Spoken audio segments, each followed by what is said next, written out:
মধু কারই না পছন্দ বলুন তো? অত্যন্ত সুস্বাদু হয় এই মধু, মিষ্টি খেতে হয় এবং তা শক্তিও প্রদান করে, এবং প্রত্যেকটি মিষ্টি পদার্থের মতোই এতেও খুব তাড়াতাড়ি পিঁপড়ে ধরে যায়। অন্যদিকে যদি নুনকে দেখি, তাহলে বছরের পর বছর রাখলেও এতে পিঁপড়ে ধরে না। এবার যদি কথা বলি বন্ধুত্বের, তাহলে বন্ধুত্ব নুনের মতো হওয়া উচিত, মধুর মতো নয়। যারা সামনে এলে শুধুমাত্র মধুর মধুর কথা বলবে, পরে এতে পিঁপড়ে ধরে যাবে, এটা নুনের মতো হওয়া উচিত। প্রকৃত বন্ধু হলো সে যে সময় এলে পরে আপনার সামনে আপনার প্রকৃত সত্য তুলে ধরবে, তা সে যতই কঠিন হোক না কেন। আপনার দোষ, আপনার অপগুণ, আপনার খামতি আপনাকে বলতে পারবে, যাতে আপনি সেগুলো শুনে মেনে নিয়ে তারপর নিজেকে শুধরোতে পারেন। এটাই হলো প্রকৃত বন্ধুত্ব। কখনো নিজের জীবনের আশেপাশে মন দিয়ে দেখবেন, অনেক সময় এমন মানুষ থাকেন, অনেক বন্ধু থাকেন, যাদের দেখে আমাদের মনে হয় যে এনারা খুব কঠোর, এনাদের কথা খুব কটু। কিন্তু বেশিরভাগ এমন মানুষের মনটা যদি বুঝতে পারেন, তাহলে দেখবেন তাতে কোনো মালিন্য নেই, এনাদের মন অত্যন্ত পবিত্র হয়। যদি আপনার জীবনে এমন কোনো ব্যক্তি থেকে থাকে, এমন বন্ধু থাকে, তাহলে তাদের আগলে রাখুন আর আমার সাথে ভালোবেসে বলুন, রাধা রাধা।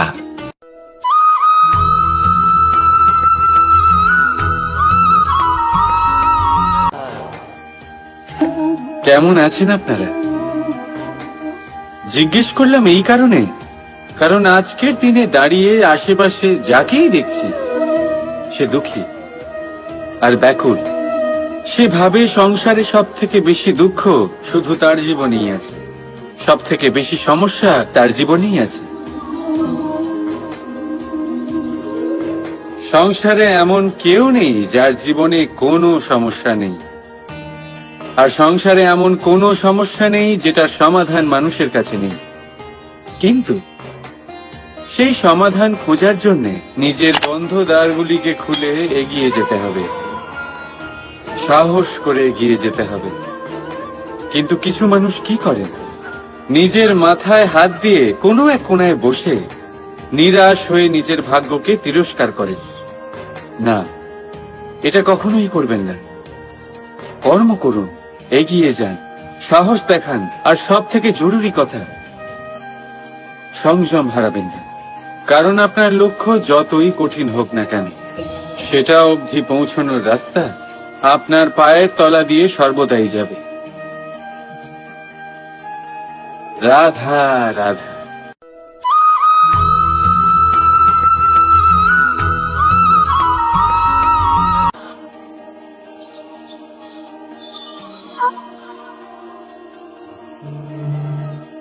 নারী, পুরুষরা যাকে নাম দিয়েছেন ত্রিয়া, কেন দিয়েছেন, কে দিয়েছেন, কেউ তা জানে না। কথায় আছে, পুরুষরা ভাবেন যে ত্রিয়া, ভাবেন একরকম, বলেন অন্য কিছু, আর করেন অন্য কিছুই। কিন্তু সত্যিটা কি এটাই? আসল সত্যি হলো এটাই যে ত্রিয়া হলো সেই চরিত্রহীন পুরুষ, আর কেউ নয়। সেই পুরুষ যারা নারীকে বলেন যে আপনি হলেন মা, আপনি হলেন দেবী, আপনি হলেন বোন, আর ভাবেন কি? ভাবেন যে এই নারী হলো আমাদের পায়ের ধুলো, আর কিচ্ছু নয়। আর কি করেন? ওনাদের মাথায়, ওনাদের খোপায় মালা পরিয়ে দিয়ে ভাবেন যে ওনারা হলেন তাদের পায়ের ধুলোর সমান। একজন নারীর সম্মান ভঙ্গ করেন, তাদের দাসী মনে করেন। ভুলবেন না, যত্র নারীয়াস্ত পূজ্যন্তে রমন্তে তত্র দেবতা। অর্থাৎ যেখানে নারীকে পুজো করা হয় সেখানে ঈশ্বর বাস করেন, আর যেখানে নারীকে অপমান করা হয় সেখানে ঈশ্বর এবং ভাগ্য এই দুই রুষ্ট হয়। মনে রাখবেন, যদি নারী কল্যাণকারী হতে পারেন, তাহলে নারী মহাচণ্ডী রূপও ধারণ করতে পারেন। যদি একজন নারী মাতা হয়ে জন্মদান করতে পারেন, তাহলে নারী মৃত্যু হয়ে বিনাশও করতে পারেন। যেখানে নারী অপমানিত হবেন, সেখানে মহান ভারতও মহাভারতের পথে অগ্রসর হতে পারে। তাই মনে রাখবেন, নারীর অপমান যেন কখনোই না ঘটে। আর যদি কোথাও নারীর অপমান হয়, তার অর্থ হলো আপনার বিনাশ আপনার দিকেই আসছে। আর এটা হলো তার প্রথম পদক্ষেপের প্রথম পদধ্বনি। রাধা রাধা।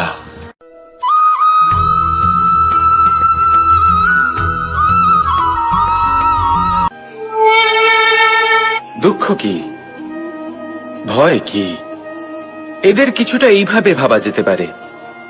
জীবনে যখনই আপনি কিছু একটা লাভ করবেন, তখন সেটা হারানোর ভয় তার সাথেই চলে আসে। যেমন আপনি যদি ধন অর্জন করেন, ধন হারানোর ভয় তার সাথেই চলে আসে। সম্পত্তি অর্জন করলে সেটা লুট হবার ভয় তার সাথেই চলে আসে। আর এটা জীবনের সাথেও হয়। যেই মুহূর্তে আপনি জন্ম নেন, মৃত্যুর ভয় তার সাথেই চলে আসে। জন্ম না নিলে মৃত্যু কিভাবে হবে? মৃত্যুর ভয় কোথা থেকে আসবে? এবার এই ভয় কি সেটা আপনাকে বুঝিয়ে বলি। এই ভয় যদি মনের মধ্যে থাকে, জীবনে থাকে, তাহলে যা কিছু লাভ করবেন, সুখ, সম্পত্তি, সুবিধা, ধন, এইগুলি লাভ করার একটা আনন্দ থাকে। এদের সাথে জীবনযাপন করার একটা আনন্দ থাকে। এই ভয় সেই আনন্দ আপনার থেকে কেড়ে নেয়। ধরে নিন কাল আপনার মৃত্যু হতে চলেছে। এবার কালকের মৃত্যুর ভয় আজই মনে পুষে রাখলে, তাহলে এই ভয় আজকের সুখ, আজকের শান্তি আপনার থেকে কেড়ে নেবে। ভয় এটাই করে। সেই জন্য মনে রাখবেন, ভয়ের সঙ্গ আপনি ত্যাগ করে দিলে জীবন যাপনের যে সুখ তা চিরকাল আপনার সাথে থাকবে। আসুন আর আমার সাথে ভালোবেসে বলুন, রাধা রাধা।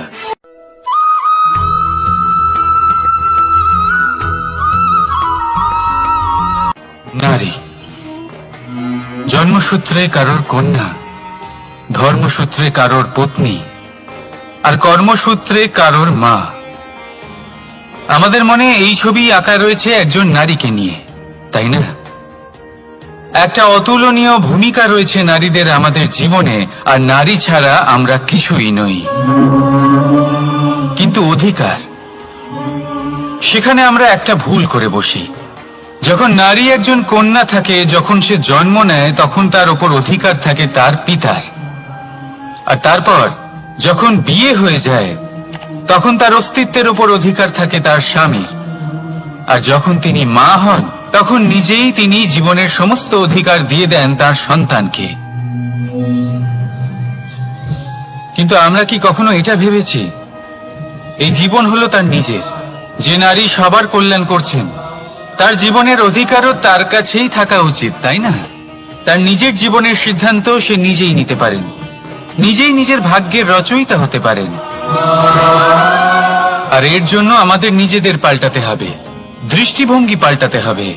কারণ এই ধারণা সেটা আজ বা কালকের ব্যাপার নয়, এটা ঘটে চলেছে বহু বছর ধরে, আর চলতেই থাকবে যদি আমরা এটা না বদলাই। আর এটা তখনই সম্ভব হবে যখন আমরা নিজেদের মধ্যে পরিবর্তন আনব। তাই আজকের পর থেকে, এই মুহূর্ত থেকে, কোনো নারীর ওপর অকারণ অধিকার স্থাপনের আগে সহস্রবার ভেবে দেখবেন। কারণ যখন নারী নিজের অধিকার কেড়ে নিতে বাধ্য হবেন, তখন শুধু এবং শুধুমাত্র বিনাশই ঘটবে। রাধা রাধা।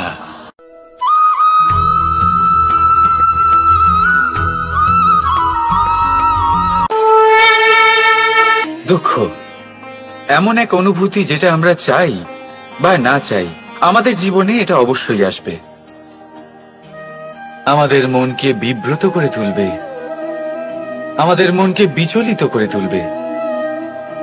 কখনো ভেবে দেখেছেন এই দুঃখ আমাদের জীবনে কেন আসে, কিভাবে আসে? যদি আপনি মন দিয়ে চিন্তা করেন, তাহলে আপনি বুঝতে পারবেন যে এই দুঃখের অনুভূতি পরিস্থিতির থেকে বেশি মানসিকতার থেকে বেশি আশেপাশের লোকজনের সাথে জড়িয়ে। কারণ আশেপাশের লোকজনেরাই আপনার জন্য পরিস্থিতি তৈরি করেন, যা ভালোও হতে পারে আবার খারাপও। আপনার আশেপাশের লোকজনেরাই আপনার মানসিকতাকে প্রভাবিত করে, হয় তাকে ভালো করে অথবা খারাপ করে। আমাদের জীবনের অর্ধেক দুঃখ এই কারণে যে আমরা তাদের উপরে আশা রাখি যাদের উপরে কোনো আশা রাখা উচিত নয়, আর অর্ধেক দুঃখ এই কারণে যে আমরা তাদের উপরে সন্দেহ করি যাদের উপর সেটা করা উচিত নয়। তাৎপর্য এটাই যে মানুষকে চেনার চেষ্টা করতে থাকুন। যেদিন আপনি এটা বুঝে যাবেন যে কে সুজন আর কে দুর্জন, সেই দিন এই দুঃখ আপনার জীবন থেকে দূরে কোথাও চলে যাবে। রাধা রাধা।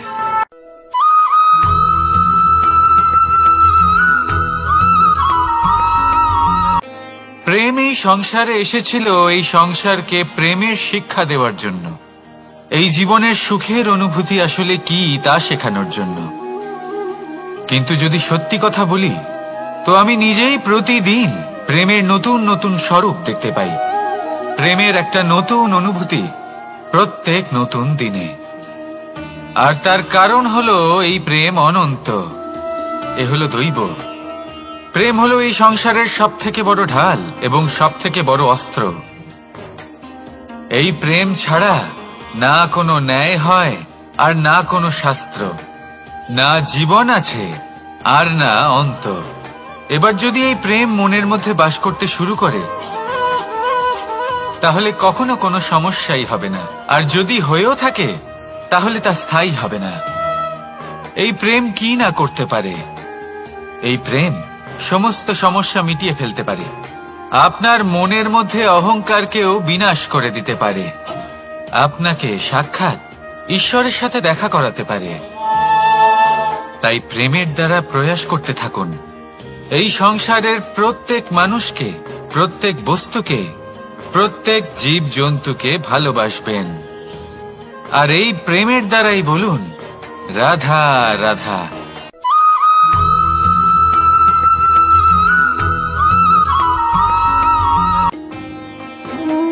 কর্ম, ধর্ম আর কর্তব্য, এই তিনটি একে অপরের সাথে জড়িত।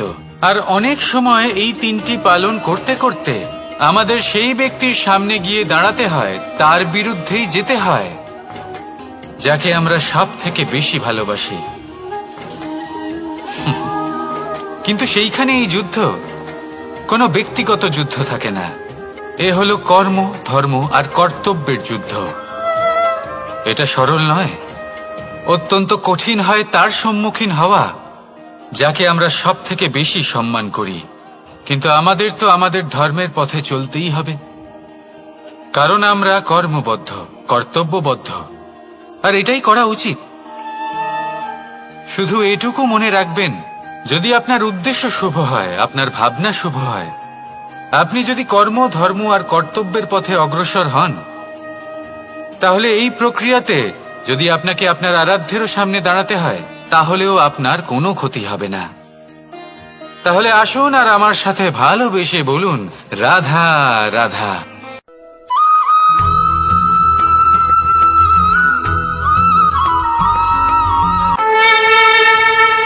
আপনি কি কখনো কোনো জলের ধারা দেখেছেন?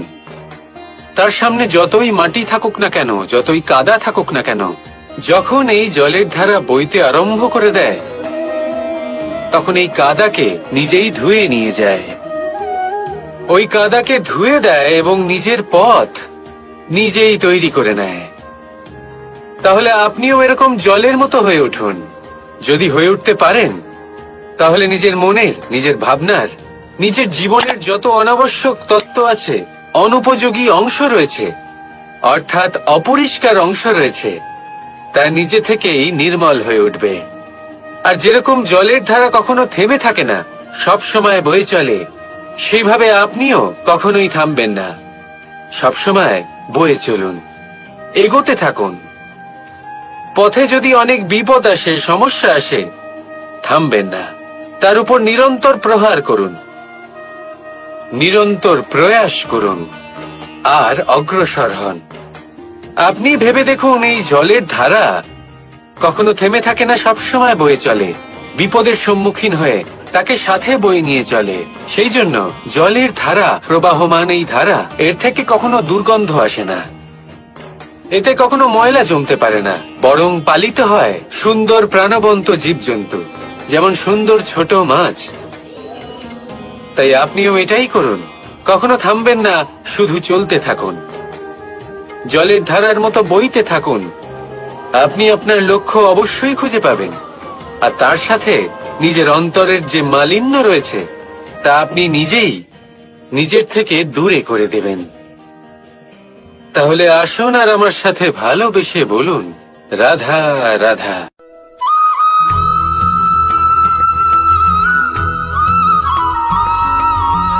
আমরা যে মানুষকে চাই, যাকে আমরা ভালোবাসি, তাকে একটা উপহার অবশ্যই দিতে চাই।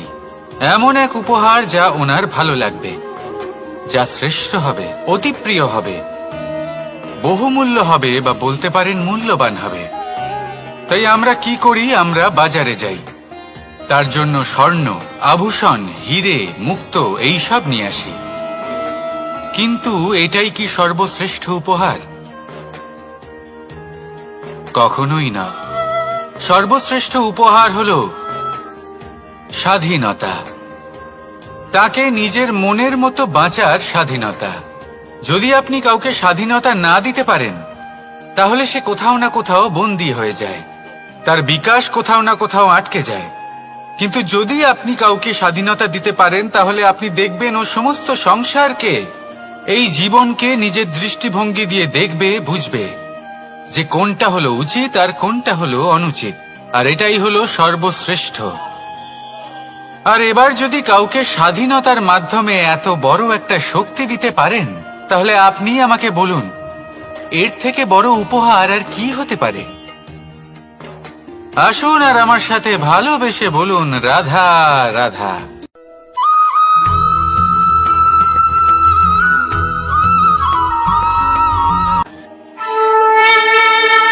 এই সংসারে আমাদের জীবনের সবথেকে বড় দোষ কি আপনি জানেন? কেউ বলবেন লোভ, কেউ বলবেন লালসা, কেউ বলবেন অসত্য। দেখুন, দুঃখের মূল কারণ হলো পরিশ্রম না করা। কিছু মানুষ ভাবেন যে আমি জীবনে কোনো পরিশ্রম করব না, অথচ আমি সবকিছু প্রাপ্ত করতে চাই। আর এমন এক কারণের জন্যই দূতের মতো খেলা আমাদের জীবনে প্রবেশ করার সুযোগ পায়। দূত। এই দূত আসলে কি?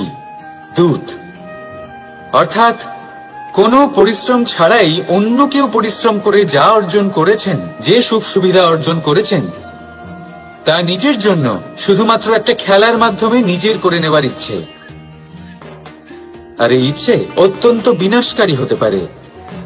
এই ইচ্ছে যদি আপনার বিবেক, আপনার মন, আপনার চেতনা, আপনার ভাবনা প্রবাহিত করে ফেলে, তারপরে আপনি চেষ্টা করতে শুরু করে দেবেন, আর সেইখান থেকেই আপনার পতন শুরু হবে।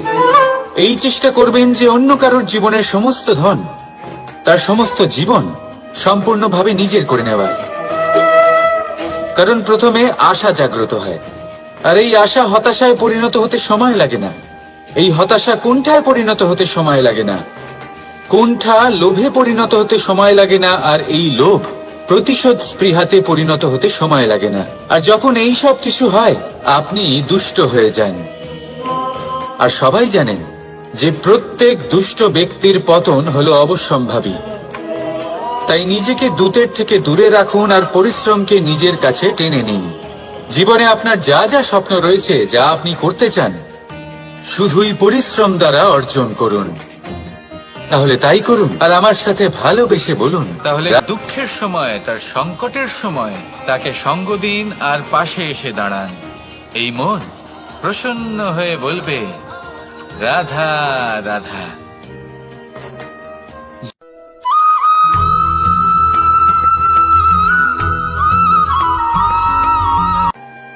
জীবনে এমন কিছু কাজ রয়েছে যা আপনাকে একাই করতে হয়, আর এমন কিছু কাজ রয়েছে যা আপনাকে একসাথে মিলে করতে হয়, একজোট হয়ে, সঙ্গবদ্ধ হয়ে। এবার সঙ্গবদ্ধ বলতে কি বোঝাতে চাইছি? আমি তাদের কথা বলছি না যারা বাস্তবিকভাবে একে অপরের সাথে কাজ করেন। আমি তাদের কথা বলছি যারা একে অপরের থেকে দূরে থেকেও একে অপরকে বিশ্বাস করেন। আমি আগেও বলেছিলাম, সমস্ত বিশ্বের আশা বিশ্বাসেই বসবাস করে, তাই না? তাই যেখানে সমস্ত বিশ্ব আছে, সমস্ত সংসার আছে, সেইখানেই বিশ্বাস রয়েছে। তাই আপনার আশেপাশে এমন দল সঙ্গবদ্ধ করুন যাদের আপনার উপর বিশ্বাস আছে আর যাদেরকে আপনি বিশ্বাস করতে পারেন। তাহলে আসুন আর আমার সাথে ভালোবেসে বলুন, রাধা রাধা।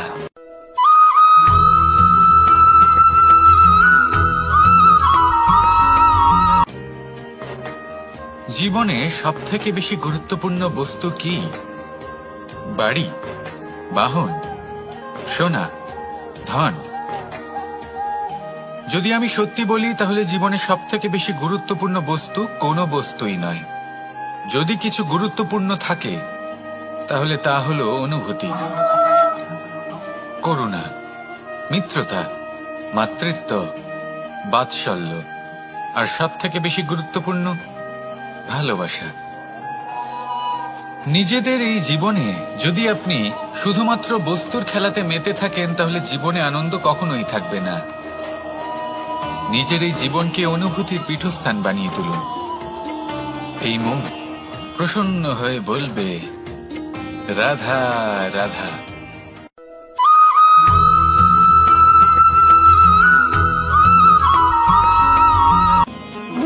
আপনি কখনো কোনো সাধারণ পাখি দেখেছেন? যেমন বাবুই। সে কি করে? সে কোনো গাছের ডালে নিজের বাসা বানায়।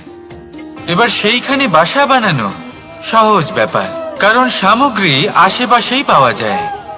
কিন্তু সমস্যা হলো আক্রমণ। কোনো সাপ বা অন্য কোনো পশু ওর বাসাতে ওর সন্তানদের উপর না আক্রমণ করে বসে, এই ভয়ে তার সব সময় থাকে। আর এটা সব থেকে কঠিন ব্যাপার এদের জন্য, নিজের বাসায় নিজের সন্তানদের সুরক্ষা। আর বাজ পাখি, যদি আমরা বাজের কথা বলি তাহলে তারা কি করে? বাজ পাখি কোনো উঁচু পাহাড়ের শিখরে, কোনো পাথরের খাঁজে নিজের বাসা তৈরি করে। এবার ওখানে বাসা বানানো একেবারেই সহজ ব্যাপার নয়, কারণ সামগ্রী আশেপাশে পাওয়া যায় না, দূর থেকে নিয়ে আসতে হয়। কিন্তু সেইখানে আক্রমণের ভয়ও কখনোই থাকে না। এইভাবে উচিত রূপে ও নিজের বাসা রক্ষা করতে পারে, নিজের সন্তানদের রক্ষা করতে পারে। এর সারমর্ম হলো এটাই, যদি সমস্যা বড় হয় তাহলে সমাধানও উচ্চমানের হওয়া উচিত। একটা বাজ পাখির মতো ভাবা আরম্ভ করে দিন। জীবনে যে কোনো সমস্যা ছোট মনে হবে। রাধা রাধা।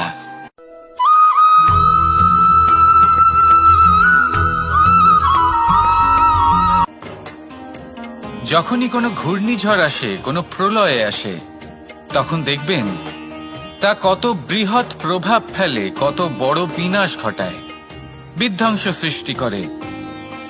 যখন বন্যা আসে তখন কত গভীর প্রভাব ফেলে, কত সর্বনাশ ঘটায়।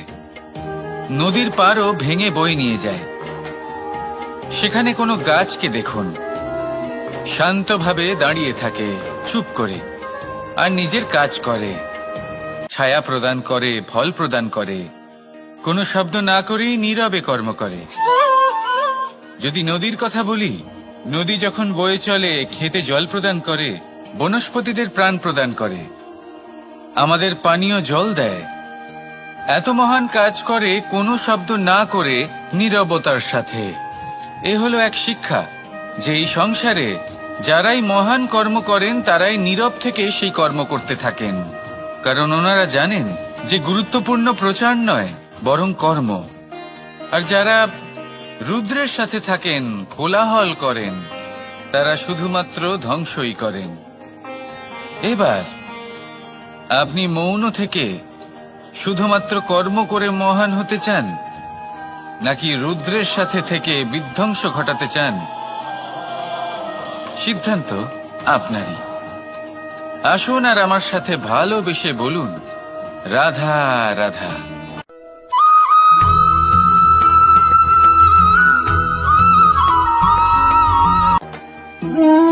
মানুষ জীবনে সবসময় সুখ পেতে চান, কিন্তু এই সুখ এটা আসলে কি?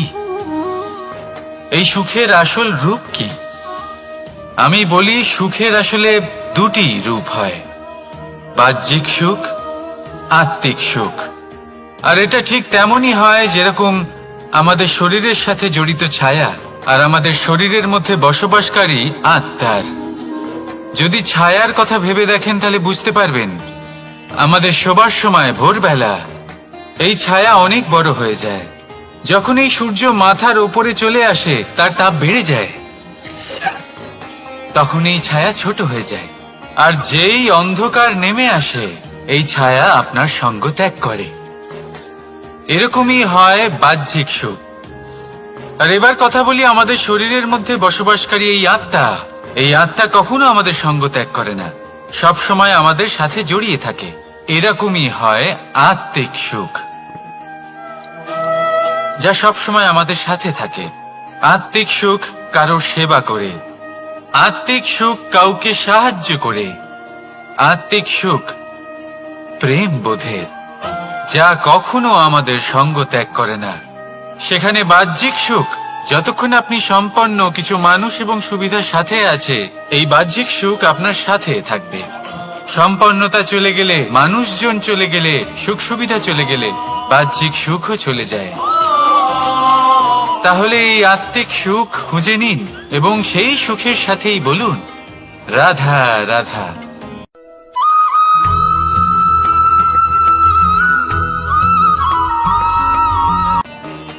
আপনি জীবনে কি হবেন সেটা আপনার পরিশ্রম, আপনার নিরন্তর প্রয়াস আর আপনার নির্বাচিত দিশার উপর নির্ভর করে না। এটা নির্ভর করে আপনার সঙ্গতির উপরেও। এই সঙ্গতি যা হলো অত্যন্ত গুরুত্বপূর্ণ।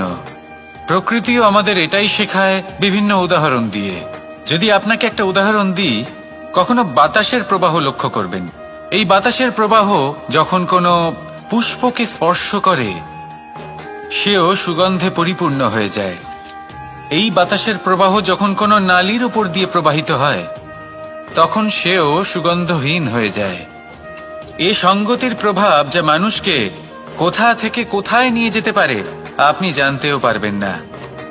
এ হলো সঙ্গতির প্রভাব, যেখানে চানার সাথে গুড়ও মিশে যেতে পারে। এ হলো সঙ্গতিরই প্রভাব, যেখানে একটা সাধারণ পাথর স্বর্ণের সাথে মিশে গিয়ে একটা রত্নে পরিণত হতে পারে। তাই এই সঙ্গতির বিষয়ে বিশেষ খেয়াল রাখবেন। আপনি কার সাথে মিশছেন, কি বলছেন, কি শিখছেন, আপনার অস্তিত্বের উপর তাদের কি প্রভাব পড়ছে সব লক্ষ্য করবেন। আর আমার সাথে ভালোবেসে বলবেন রাধা রাধা।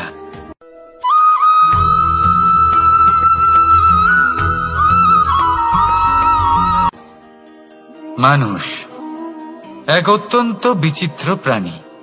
পরিকল্পনা করে, ষড়যন্ত্র করে, প্রচেষ্টা করে, কাউকে পরাজিত করার চেষ্টাও করে।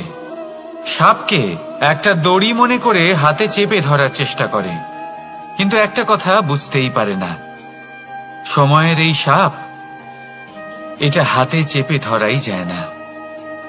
আর আপনি যা করবেন তা আবার ফিরে আসবে আপনারই সামনে। দেখুন, এতে কিছুই যায় আসে না যে আপনি কুম্ভকারের পুত্র নাকি কৃষ্ণের পুত্র। যদি আপনি অনুচিত কর্ম করেন তাহলে আপনার সাথেও অনুচিতই হবে। অশুভ কর্ম করলে আপনার সাথেও অশুভই হবে। কুরু বংশ অত্যন্ত মহান বংশ ছিল। এই কুরু বংশ কি হলো তার সাথে? একটা গোটা বংশ বয়ে গেল, কারণ ওনাদের উদ্দেশ্য অশুভ ছিল। অন্যদিকে 5 জন বনবাসী পাণ্ডব মহাভারত বিজয়ী হলেন, কারণ তাদের উদ্দেশ্য শুভ ছিল। তাই মনে রাখবেন, শুভ অগ্নি প্রজ্বলিত করবেন, শুভ তাপ সঞ্চার হবে। অশুভ অগ্নি প্রজ্বলিত করবেন, নরকেই জ্বলতে হবে। তাহলে আসুন আর আমার সাথে ভালোবেসে বলুন রাধা রাধা।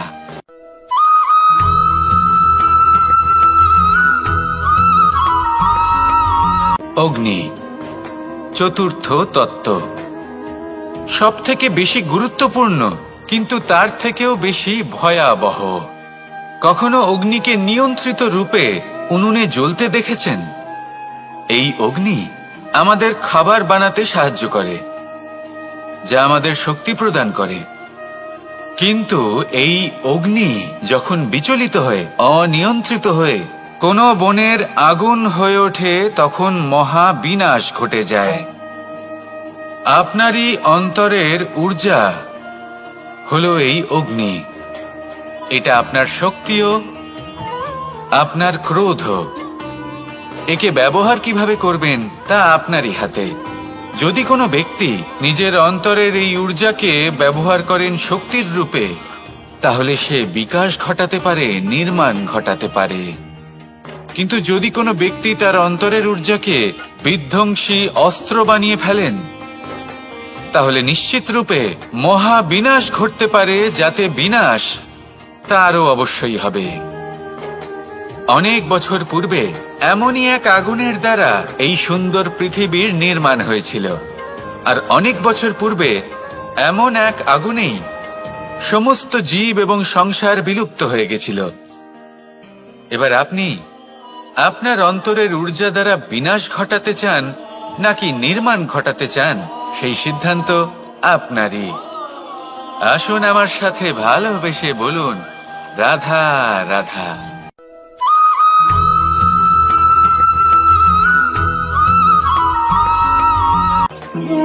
মানুষ জীবনে সবসময় শিখরে পৌঁছতে চায়, অনেক উঁচুতে উঠতে চায়।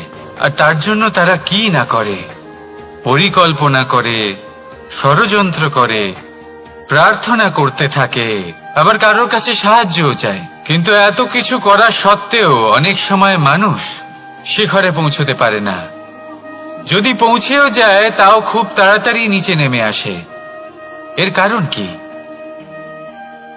একটা উদাহরণ দিয়ে বোঝানো যাক। এই হলো ময়ূর পেখম, আর এই হলো পাথর। যদি এই পেখমকে হাওয়ায় ছুঁড়ে দিই, তবে ও উড়তে থাকে। কিন্তু এই পাথর অতি শীঘ্রই মাটিতে নেমে আসে। এর কারণ কি? ভার। এই পাথর হলো ভারী, আর এই শিক্ষাই আমাদের গ্রহণ করতে হবে।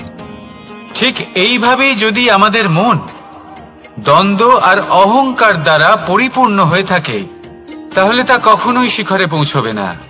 পৌঁছে গেলেও খুব শীঘ্রই মাটিতে নেমে আসবে।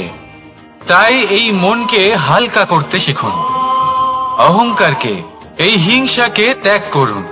তারপর উঁচুতে উড়ে তো দেখুন, কত উঁচুতে উড়তে পারবেন আপনি। আসুন আমার সাথে ভালোবেসে বলুন, রাধা রাধা।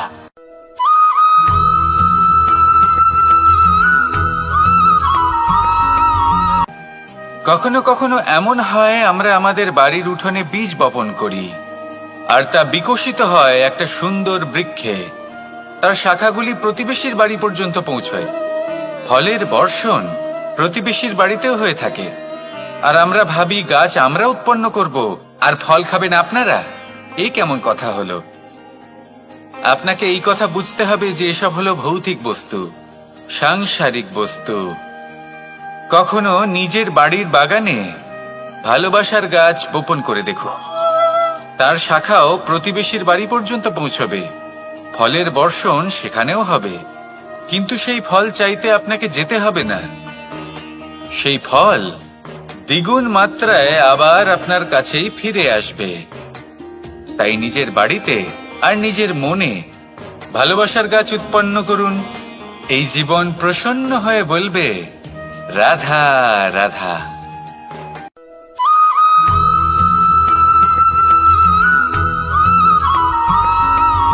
আজ আমি আপনাকে এমন এক গল্প শোনাবো, যা আমার নন্দ বাবা আমাকে শুনিয়েছিলেন যখন আমি ছোট ছিলাম। কাহিনী একজন সাধু আর একজন বিছের। একবার এক সাধু নদীর পাড়ে স্নান করছিলেন। উনি দেখলেন যে জলের প্রবাহে একটা বিছে ভেসে যাচ্ছে। তার প্রাণ বাঁচানোর জন্য উনি তাকে তুলে নদীর পাড়ে রাখার চেষ্টা করলেন। কিন্তু যেই সেই বিছেকে উনি হাতে তুললেন, সেই বিছে ওনাকে কামড়ে দিল। সাধু আবার চেষ্টা করলেন। সেই বিছেকে হাতে নেওয়াতে সে আবার তাকে কামড়ে দিল। আরো একবার চেষ্টা করাতে ওনার শিষ্য ওনাকে জিজ্ঞেস করল, এ আপনি কি করছেন গুরুদেব? এসব কি হচ্ছে? আপনি তারই প্রাণ বাঁচানোর চেষ্টা করছেন যে আপনাকে কামড়ে দিচ্ছে। গুরুদেব উত্তর দিলেন যে ও বিছে হয়েই নিজের কর্ম করছে, নিজের প্রবৃত্তি, নিজের ব্যবহার বদলাচ্ছে না। তাহলে আমি সাধু হয়ে তা কেন বদলাবো?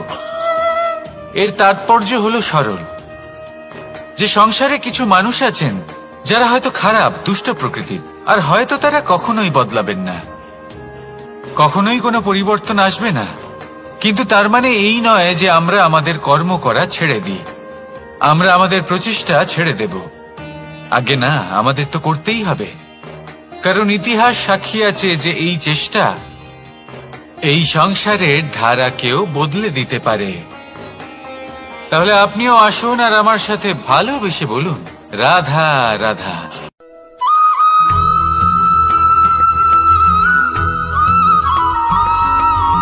অ দিয়ে অন্ত, আ দিয়ে আরম্ভ, এই দুইয়েরই রাশি সমান। যদি আপনি মন দিয়ে দেখেন তবে দেখবেন এদের সম্পর্ক খুবই নিবিড়। কিভাবে? যখন কোনো কিছু শুরু হয় এটা নিশ্চিত হয়ে যায় যে তা সমাপ্তও হবে। আরম্ভই যদি না হয় তার সমাপ্তও হবে না। যা আরম্ভ হয়েছে তার সমাপ্তি হলো অবশ্যম্ভাবী। এটাই হলো প্রকৃতির নিয়ম, একে এড়ানো যায় না। এবার এই কথা আমরা সকলে জানি। এবার মানুষ কি ভাবে যে সমাপ্তির পরে কি হতে পারে? এর উত্তর তাদের কাছে নেই। তাদের উচিত অন্য কোনো বিষয় ভাবা যা বেশি গুরুত্বপূর্ণ। এবার মানুষ এটা জানে না যে মৃত্যুর পরে কি হতে পারে, কিন্তু এই কথা অবশ্যই জানে যে জন্ম থেকে মৃত্যু পর্যন্ত এই সময়, যাকে আমরা জীবন বলে থাকি, এই সময় আমরা কর্ম করতে পারি। এই কথা তো আমরা জানি। তাহলে এমন কি কর্ম করা যেতে পারে যা আমাদের সমাপ্তির পরও আমাদের প্রাসঙ্গিক করে রাখতে পারে? এই বিষয়ে ভাবা উচিত।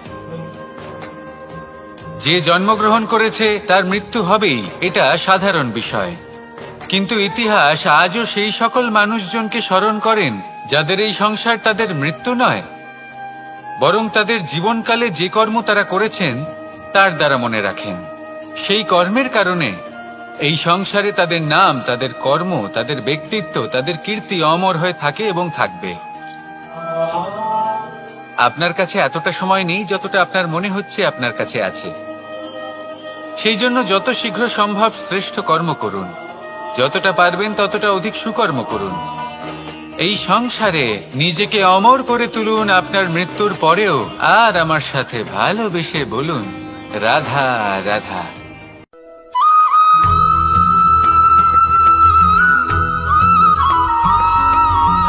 আপনি কখনো কোনো পাখি দেখেছেন? তীব্র বায়ু, ভয়ানক বর্ষা, হিংস্র জীব একাধিকবার তাদের বাসা নষ্ট করে দেয়, কিন্তু তাও সে ঝড়ের সাথে ঝগড়া করে না। সে কখনো বর্ষাকে হিংসে করে না, আর না সে হিংস্র পশুদের ওপর প্রতিশোধ নেয়। সে শুধু স্থান পরিবর্তন করে, অন্য কোনো শক্ত ডালে আবার নিজের বাসা বানাতে উদ্যোগী হয়, আর তারপর সফল হয়ে নিজের পরিবার প্রতিষ্ঠা করে। আর তারপর কিছু মাসের মধ্যেই তার ছোট সন্তানদের আকাশে ডানা মেলে উড়তে দেখা যায়। অন্যদিকে একটি সাপ প্রহারের প্রতিশোধ নেওয়ার উদ্দেশ্যে মানুষের বসতিতে প্রবেশ করে, আর শেষে সে নিজেই মারা যায়। এই শিক্ষাই আমাদের মানুষদের জন্য প্রযোজ্য। প্রতিশোধের আগুনে মানুষ স্বয়ং ভস্ম হয়ে যায়, উত্থান থেকে পতনের দিকে নিয়ে যায়। তাই যদি জীবনে উন্নতি করতে হয় তবে পরিবর্তনের চিন্তা নিয়ে কর্ম করুন, নয়তো প্রতিশোধ আপনাকে রসাতলে তলিয়ে দেবে।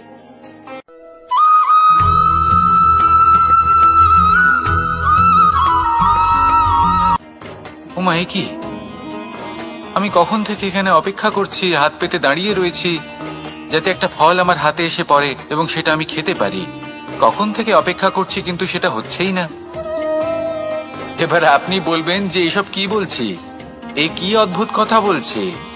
যদি ফল খেতে হয় তাহলে আমাকে বৃক্ষে চড়তে হবে, ফলের কাছে পৌঁছতে হবে, তবেই তো ফল পাবো। এবার এটা অত্যন্ত সহজ ব্যাপার, কিন্তু এই বিষয়টা আপনি নিজের জীবনের প্রসঙ্গে ভেবে দেখুন।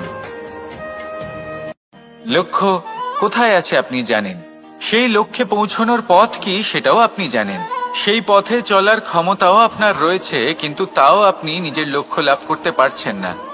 কেন? কারণ আপনি অপেক্ষা করছেন যে লক্ষ্য আপনার সামনে চলে আসবে, কিন্তু তা হয় না। লক্ষ্য সে যাই হোক না কেন, ধন হোক, প্রেম হোক, কোনো সম্মান হোক বা মোক্ষ হোক, যদি আপনি তার দিকে অগ্রসর না হন তাহলে ফল প্রাপ্তি অসম্ভব ব্যাপার, তা কোনোদিনই হবে না। সেই জন্য আপনার চোখের সামনে আপনি যদি নিজের লক্ষ্যকে দেখতে পান তাহলে উঠুন এবং সেই দিকে অগ্রসর হতে শুরু করুন। নিজের অন্তরের সকল অশুভ গুণ দূর করুন, অলসতা ত্যাগ করুন, অজ্ঞানতা ত্যাগ করে দিন এবং চলতে থাকুন। অবশ্যই মনোবাঞ্ছিত ফল লাভ করতে পারবেন। মনে রাখবেন, চলতে থাকলে তবেই লক্ষ্য প্রাপ্তি হবে। অপেক্ষার দ্বারা শুধুমাত্র মৃত্যু লাভ হবে।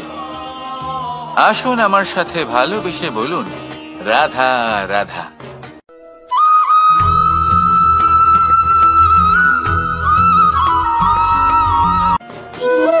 সংসারে সব থেকে কঠিন কাজ কি? কেউ বলবেন পর্বত আরোহণ করা, কেউ বলবেন সাঁতার কাটা, কেউ বলবেন আকাশে ওড়া। কিন্তু বাস্তবে সত্যি কি এগুলি কঠিন? আসলে যদি দেখা যায় তো এগুলি কিছুটা আলাদা। যে কাজ আমরা করতে অভ্যস্ত নই আমরা তাকে কঠিন ভেবে নিই। যেমন সাঁতার কাটা আলাদা, পাহাড়ে ওঠার কলা আলাদা, আকাশে ওড়ার কলা আলাদা। যেমন কিছু মানুষ গণিত আর বিজ্ঞানকে কঠিন ভেবে নেয়, কিন্তু বাস্তবে এটা সাহিত্যের থেকে কিছুটা ভিন্ন, কঠিন নয়। দেখুন, এই সংসারে কঠিন কিছুই নেই, শুধু একে অপরের থেকে কিছুটা ভিন্ন। যেমন কোনো মানুষ হন, সম্পর্ক হোক, কারোর চিন্তাধারা বা বিচার বুদ্ধি হোক, কখনো কখনো আমরা বুঝতে পারি না, কারণ আমাদের চিন্তাধারা ও বিচার বুদ্ধির থেকে সেগুলি আলাদা। কিন্তু যদি এটা বুঝে নেওয়া যায় যে সেটা কঠিন নয়, একটু ভিন্ন মাত্র, তাহলে অনেক সম্পর্ক বাঁচানো যেতে পারে। রাধা রাধা।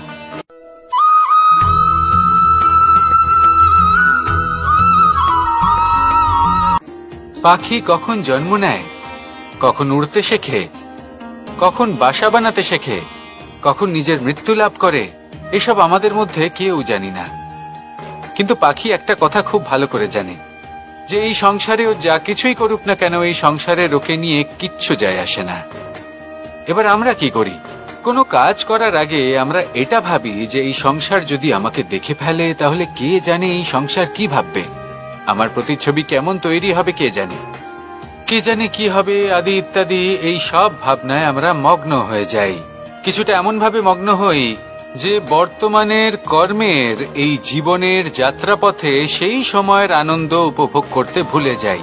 এবার দেখুন একটা পাখি কি করে, ওর কর্ম হলো গান গেয়ে চলা। ওই পাখি গেয়ে চলে, কেউ ওর গান শুনুক বা না শুনুক, কেউ আদৌ শুনছে কিনা সেই বিষয়টা নিয়ে সেই পাখির কিছুই যায় আসে না।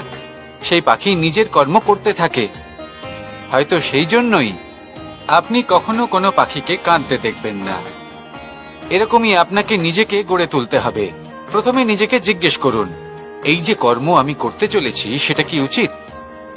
যদি আপনার মনে হয় সেটা উচিত, তাহলে সেটা প্রমাণ করুন। এটা ভাববেন না যে এই সংসার কি ভাববে। আসুন আর আমার সাথে ভালোবেসে বলুন, রাধা রাধা।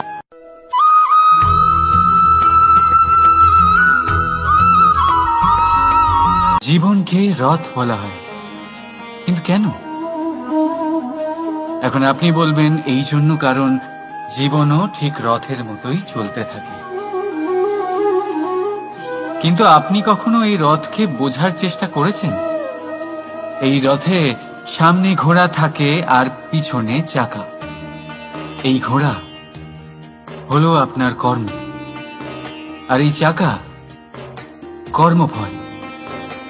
এই ঘোড়া যেখানেই যায়, রথের চাকাগুলি সেখানেই এগোতে থাকে। যদি আপনার ঘোড়া অর্থাৎ আপনার কর্ম শুভ সহজ পথে চলে, তাহলে আপনার যাত্রাও আনন্দময় হবে। যদি কুকর্মের খারাপ পথে চলেন, তাহলে আপনার যাত্রা খানা খন্দ দিয়ে ভরে যাবে। আপনার কর্মগুলিকে ঘোড়ার মতো নিয়ন্ত্রণে রাখুন।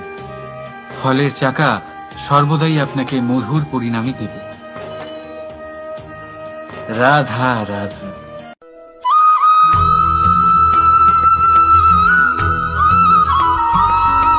কখনো ভেবেছেন, যখন মাতা সন্তানকে জন্ম দেয় তখন কি হয়? 9 মাস গর্ভে ধারণ, প্রসবের তীব্র যন্ত্রণা, যে যন্ত্রণা এতটাই ভয়ানক হয় যে মনে হয় সন্তানের জন্মের সাথে মাতারও এক নতুন জন্ম হচ্ছে। আর এই জন্মের সাথে শেষ হয় মাতার যন্ত্রণার। কিন্তু যদি আপনি আপনার দৃষ্টিভঙ্গি পাল্টে দেখেন, তাহলে আপনি বুঝতে পারবেন যে এই যন্ত্রণার অন্ত এক অপার আনন্দের প্রারম্ভ। প্রারম্ভ সন্তানই, আর সন্তান মাতা পিতার জন্য সুখের প্রারম্ভ।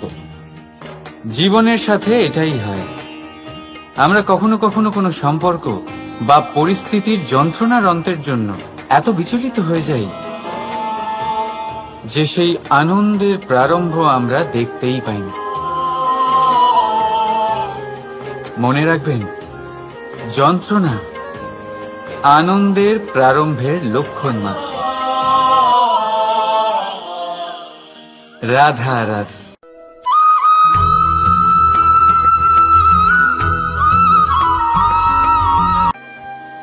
প্রকৃতি প্রত্যেক জীবকে অনুভূতি দিয়েছে, যাতে সে নিশ্চল না হয়, কোনো না কোনো কর্ম করতে থাকে। আর সেই অনুভূতি হল খিদে। পশু পক্ষী প্রাণী পরিশ্রম করতে থাকে নিজের খিদে মেটানোর জন্য। কিন্তু অন্য জীবের মতো মানুষের খিদে কি তার পেট অবধি সীমিত থাকে? পেটের খিদে মেটাতে মেটাতে কখন যে এই খিদে মন আর মায়ার তৃষ্ণায় রূপান্তরিত হয় আমরা বুঝতেই পারি। আর বেশিরভাগ ক্ষেত্রে এই তৃষ্ণা অর্থ সংগ্রহ করা অবধি সীমিত থাকে। নিজের জীবন ধারণ ছেড়ে কার জন্য এই অর্থ সংগ্রহ করছেন আপনি? আগামী প্রজন্মের জন্য। বড়ই বিচিত্র, তাই না? নিজের জীবন ধারণ ছেড়ে অর্থ সংগ্রহ করতে করতে নিজের জীবনের সুখ বিসর্জন দিচ্ছেন, আর আগামী প্রজন্মকে কাজ করার থেকেও আটকাচ্ছেন। পুত্র যখন কুপুত্র তখন কেন অর্থ সঞ্চয়? পুত্র যখন সুপুত্র তখন কেন অর্থ সঞ্চয়? নিজের সন্তানকে সংস্কার দিন, অর্থ নয়। যদি সন্তান সংস্কারী হয়, তখন সে নিজের এক সংসার তৈরি করবে। যদি সংস্কারহীন হয়, তাহলে আপনার বানানো সংসার এমনি সে ভেঙে দেবে। জীবনে যদি কিছু সঞ্চয় করতে হয়, তাহলে জ্ঞান সঞ্চয় করুন, প্রেম সঞ্চয় করুন, আর আমার সাথে ভালোবেসে বলুন, রাধা রাধা।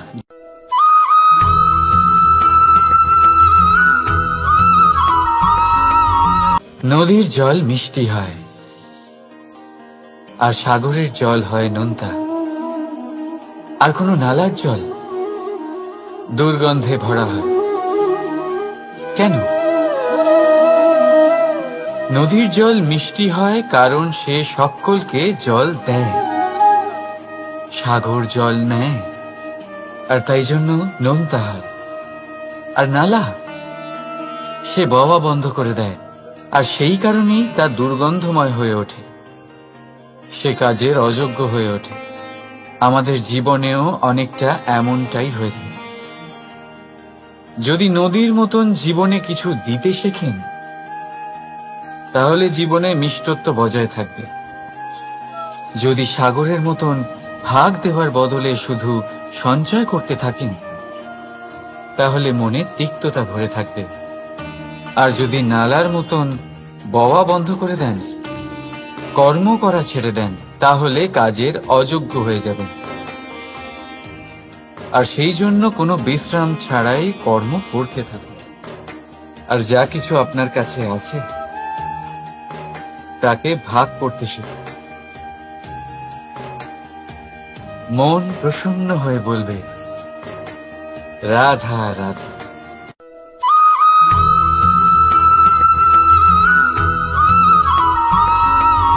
এই হিরেটা দেখতে পাচ্ছেন আপনি? লক্ষ কোটি বছর ধরে পৃথিবীর গর্ভে থাকার পরে এটা এতটা শক্ত হয়ে ওঠে।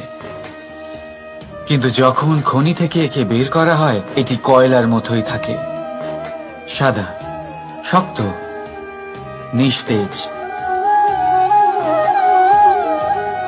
কিন্তু যখন একে পালিশ করা হয়, তখন এটা তেজ লাভ করে।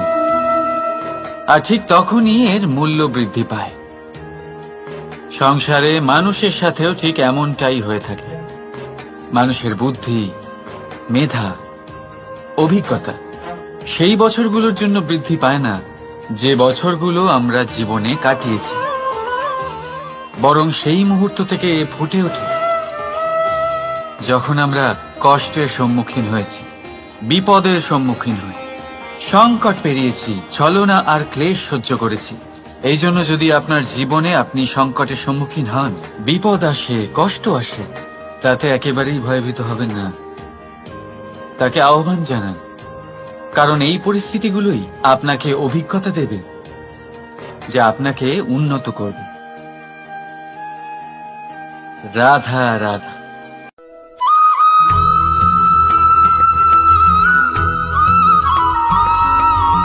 মানুষের মধ্যে এক বিশেষ গুণ পাওয়া যায়, মূল্যায়ন করার। কোনটা দামি, কোনটা সস্তা, যেটা কিনতে গেলে অনেক মুদ্রা লাগে, অনেক পরিশ্রম লাগে, সেটা দামি। যেটা কিনতে গেলে কম মুদ্রা, কম পরিশ্রম লাগে, সেটা সস্তা। কিন্তু এটাই কি সম্পূর্ণ সত্য?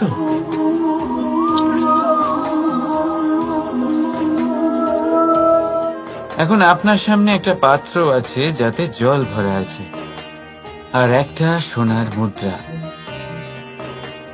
বলুন, এই দুই বস্তুর মধ্যে বেশি দামি কোনটা? আপনি বলবেন সোজা ব্যাপার, সোনার মুদ্রাই বেশি দামি হবে। এই সোনার মুদ্রা দিয়ে আপনি এরম অনেক জলের পাত্র কিনতে পারবেন। চলুন, ঠিক আছে। এবার ভাবুন, আপনি যদি কোনো মরুভূমির মাঝে আটকে পড়েন, তৃষ্ণায় কাতর আপনি, তখন কোনটা দামি হবে? তখন তো আপনি এই এক ঢোক জলের জন্য নিজের সারা জীবনের উপার্জন, যা আপনি আয় করেছেন, সব দিতে রাজি হয়ে যাবেন। মনে রাখবেন, জীবনে দামি বা সস্তা বস্তু নয়, পরিস্থিতি হয়। আর প্রয়োজনে যা কাজে আসে, তার থেকে অমূল্য এই সংসারে আর কিচ্ছু নেই। রাধা রাধা।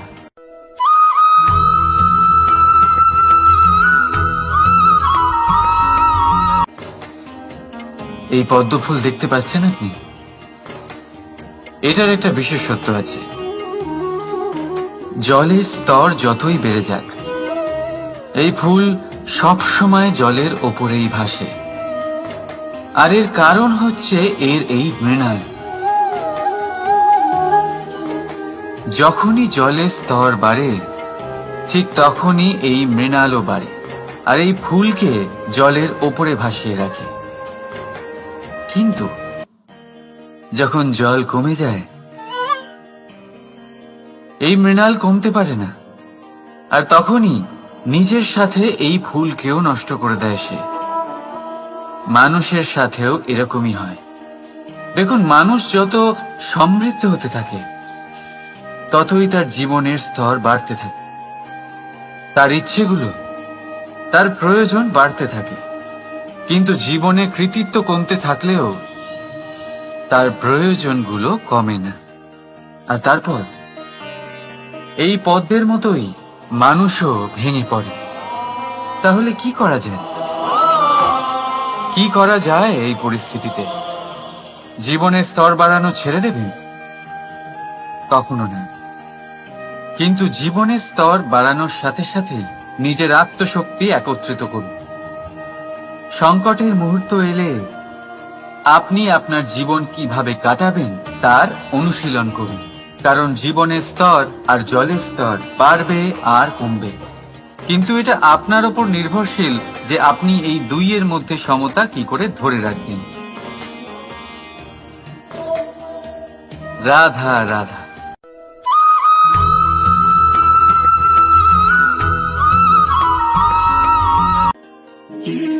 আমরা সবাই জীবনে সফল হতে চাই, তাই না? প্রত্যেকের জীবনে ব্যক্তিগত একটা লক্ষ্য আছে, আর প্রত্যেকের জীবনে তাদের লক্ষ্যে পৌঁছানোর আলাদা আলাদা যাত্রা আছে। এবার এই যাত্রায় অগ্রসর হওয়ার জন্য পথের দরকার। পথ, এই পথ, এটা অত্যন্ত গুরুত্বপূর্ণ, আর মানুষ এটাই বুঝে উঠতে পারেন না। অধিকাংশ মানুষ তাদের গোটা জীবন কাটিয়ে দেন এই পথ খুঁজতে গিয়ে, আর অধিকাংশ মানুষ জীবন কাটিয়ে দেন তাদের এই পথ বদলাতে গিয়ে। কিন্তু এভাবে সাফল্য অর্জন করা যায় না। এবারে আপনারা জিজ্ঞেস করবেন কি করে সাফল্য লাভ করবেন? এই সফলতা তিনি অর্জন করেন যে তার পথ নিজেই তৈরি করেন। দেখুন, যত শক্তি আর যত সময় আপনি পথ খুঁজতে আর বদলাতে গিয়ে নষ্ট করবেন, তার থেকে কম সময় এবং শক্তির দ্বারা আপনি নিজের পথ নিজেই বানাতে পারবেন, নিজের লক্ষ্যে পৌঁছতে পারবেন। সেই জন্য বারবার আপনার পথ বদলাবেন না, খোঁজাখুঁজি করবেন না। নিজের এই যাত্রায় নিজের পথ নিজেই তৈরি করুন, আর যত তাড়াতাড়ি সম্ভব নিজের লক্ষ্যে পৌঁছে যান। রাধা রাধা।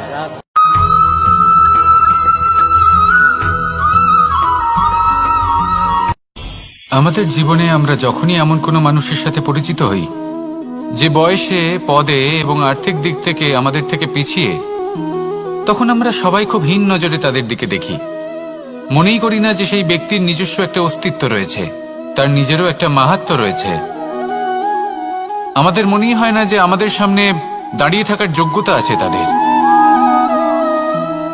চলুন আপনাকে একটা প্রশ্ন করি, শূন্যের নিজস্ব মূল্য কোথায়? আপনি বলবেন কিছুই না। শূন্যের আবার নিজস্ব মূল্য কোথায়? কিন্তু যখন এই শূন্যই কোনো সংখ্যার সাথে এসে যুক্ত হয়ে যায়, কোনো অঙ্কের সাথে এসে যুক্ত হয়ে যায়, তখন তার মূল্য অনেক গুণ বৃদ্ধি পায়। অর্থাৎ এই শূন্যের মূল্য অবশ্যই আছে। আর আমাদের জীবনেও এমন কিছু ব্যক্তি থাকেন, তাদের দেখে মনে হয় যে এদের কোনো মূল্যই নেই, কিন্তু যখন এই ব্যক্তি কারোর সাথে এসে জুড়ে যান, তখন তার মূল্য সেই ব্যক্তির বৃদ্ধি ঘটায়। এই সংসারে এমন কোনো ব্যক্তি নেই যার কোনো মূল্য নেই। যদি আমরা ধনুকের কথা বলি, তাহলে তার জন্য একটি দড়ির প্রয়োজন হয়, যেটি প্রত্যঞ্চা হিসেবে ব্যবহৃত হয়। যদি এই প্রত্যঞ্চা না থাকে, তাহলে ধনুকের কোনো মূল্যই থাকে না। যদি প্রত্যঞ্চা না থাকে, তাহলে ধনুকের অস্তিত্ব অসম্পূর্ণ থেকে যায়। এই সংসারে যে কোনো ব্যক্তি হোক বা যে কোনো বস্তু হোক, প্রত্যেকের নিজস্ব একটি মূল্য আছে। তার সম্মান করুন, সামনে অগ্রসর হন, আর আমার সাথে ভালোবেসে বলুন রাধা রাধা। সুখ, দুঃখ এবং শক্তি, এই তিন হলো এই সংসারের ত্রিদেবের মতো। আমাদের জীবনে যা কিছু ঘটছে, যদি অন্তরে শুভ চেতনা না থাকে, তাহলে এই শিক্ষার কোনো গুরুত্ব থাকে না। দ্বিতীয় স্তম্ভ, ব্যবসা। পরিশ্রম করে উপার্জন করতে হবে, এই কথাটা আমরা সবাই জানি এবং সবাই চেষ্টাও করি। কিন্তু ব্যবসা করতে করতে আমরা এটা ভুলে যাই আমাদের ব্যবহার কেমন হয়ে পড়েছে। এই ব্যবহার যদি শুভ হয়, তাহলে আমাদের উপার্জন আস্তে আস্তে একটা স্থির জায়গায় এসে পৌঁছবে। এবং তৃতীয় স্তম্ভ, আমাদের ভগবান। যদি ওনার স্মরণে আপনি যেতে চান, তাহলে তার পূর্বে নিজের মা বাবাকে সেবা করুন, তাদের যত্ন করুন, তাদেরকে ভালোবাসুন, কারণ ওনারাই হলেন এই সংসারে আপনার সবথেকে বড় ইষ্ট। তাহলে 3 স্তম্ভের সাথে সাথে তাদের আধারকেও নিজের জীবনে প্রাধান্য দিন। কোনো সমস্যা আসবে না, জীবনে একের পর এক উন্নতি করবেন এবং এই মন প্রসন্ন হয়ে বলবে রাধা রাধা। করা সত্ত্বেও সামনে অগ্রসর হতে পারেন না, তখনও জীবনে কঠিন পরিস্থিতি আসতেই থাকে। এমনটা ঠিক কেন হয়? কারণ সে জীবনে এই 3টি স্তম্ভ লাভ করে নেয়, জীবনে প্রয়োগও করে, কিন্তু তার ভিতের কথা সে ভুলেই যায়। যেমন প্রথম স্তম্ভ অর্থাৎ শিক্ষা। এই শিক্ষার আধার হলো শুভ চেতনা। যদি অন্তরে শুভ চেতনা না থাকে তাহলে এই শিক্ষার কোনো গুরুত্ব থাকে না। দ্বিতীয় স্তম্ভ ব্যবসা। পরিশ্রম করে উপার্জন করতে হবে, এই কথাটা আমরা সবাই জানি এবং সবাই চেষ্টাও করি, কিন্তু ব্যবসা করতে করতে আমরা এটা ভুলে যাই আমাদের ব্যবহার কেমন হয়ে পড়েছে। এই ব্যবহার যদি শুভ হয় তাহলে আমাদের উপার্জন আস্তে আস্তে একটা স্থির জায়গায় এসে পৌঁছবে। এবং তৃতীয় স্তম্ভ আমাদের ভগবান। যদি ওনার স্মরণে আপনি যেতে চান তাহলে তার পূর্বে নিজের মা বাবাকে সেবা করুন, তাদের যত্ন করুন, তাদেরকে ভালোবাসুন, কারণ ওনারাই হলেন এই সংসারে আপনার সবথেকে বড় ইষ্ট। তাহলে 3 স্তম্ভের সাথে সাথে তাদের আধারকেও নিজের জীবনে প্রাধান্য দিন। কোনো সমস্যা আসবে না, জীবনে একের পর এক উন্নতি করবেন এবং এই মন প্রসন্ন হয়ে বলবে রাধা রাধা। সুখ, দুঃখ এবং শক্তি, এই 3 হলো এই সংসারের ত্রিদেবের মতো। আমাদের জীবনে যা কিছু ঘটছে এই 3টির ভিত্তির উপরেই হচ্ছে। আসলে এই সংসারের একটা নিয়ম আছে, যখনই আপনি কিছু লাভ করেন এই সংসার আপনার পরীক্ষা নেয়। এটা জানার জন্য আপনার পরীক্ষা নেয় যে আপনি যা কিছুই লাভ করেছেন আপনি কি আদৌ সেটার যোগ্য কি না। যদি অহংবোধ চলে আসে তাহলে সুখ সেখানেই সঙ্গ ত্যাগ করে। দুঃখ আপনার ধৈর্যের পরীক্ষা নিতে থাকে, আর যদি আপনার মধ্যে ধৈর্য না থাকে তাহলে এটা আপনাকে আরো বেশি দুঃখের গভীর অন্ধকারে ঠেলে দেবে। সেখানে শক্তি পরীক্ষা নেয় আপনার বিনম্রতার। যদি আপনি বিনম্র না হন তাহলে হয় এই শক্তি আপনার সঙ্গ ত্যাগ করবে, নয় এই শক্তি বিনম্রতার অভাবে আপনার পতনের কারণ হতে পারে। এই সংসারে যে কোনো ব্যক্তি যিনি এই পরীক্ষায় উত্তীর্ণ হয়ে থাকেন এই জীবনে তিনি সাফল্য লাভ করেন। আসুন আমার সাথে ভালোবেসে বলুন রাধা রাধা। ভয়ের সাথে আমরা সবাই পরিচিত, কষ্টও আমরা সবাই পেয়েছি। কখনো কখনো আমরা অসুস্থ হয়ে পড়ি, আর এমন সময় হলে মাতার মমতা, কখনো বাবার স্নেহ, কখনো বন্ধুদের পাশে থাকার অনুভূতি আমাদের রোগ নিরাময়ে সাহায্য করে। কখনো যদি আমরা নিরাশ হয়ে পড়ি, তখন যদি আমাদের কোনো আপনজন আমাদের দুটো ভালো কথা বলে তখন আমাদের মনোবল বেড়ে যায়। ঠিক তেমন সংসারের এই রঙ্গমঞ্চে যদি আপনি পীড়িত অনুভব করেন, কিছু শুভ কথা আলোচনা করুন, কিছু স্তুতি গান করুন, কিছু মুহূর্তের জন্য হলেও নিজের ইষ্টদেবের কথা স্মরণ করুন আর প্রার্থনা করুন। সাহস বাড়বে, শক্তিও বৃদ্ধি পাবে এবং সামনে এগিয়ে চলার পথও দেখতে পাবেন। তখন এই মন প্রসন্ন হয়ে বলবে রাধা রাধা। এই সংসারে কখনো কোনো ব্যক্তিকে তার বাইরের পোশাক দেখে বিচার করার চেষ্টা করবেন না, এটা খুব বড় ভুল করবেন। যেমন আমরা জীবনে অনেক সময় এমন করি, ধরুন কোথাও একটা গাছ দেখলাম, খুব বিশাল আকারের একটা গাছ যেটা মাটির থেকে অনেক উঁচুতে পৌঁছে গেছে, যার বিশাল শাখা আছে। সেগুলো দেখে আমরা ভাবি যে এই গাছে হয়তো কত সুস্বাদু ফল আছে, আমরা সেই গাছের পরিচর্যা করতে থাকি। আবার অন্যদিকে হলো একটি তৃণ যেটা মাটি থেকে কিছুটা উঁচুতে পৌঁছেছে, কিন্তু সেই তৃণর নিচে, মাটির নিচে অত্যন্ত সুস্বাদু ফল বা সবজি জন্ম নেয়, যা আমাদের স্বাস্থ্যের পক্ষে অত্যন্ত উপকারী।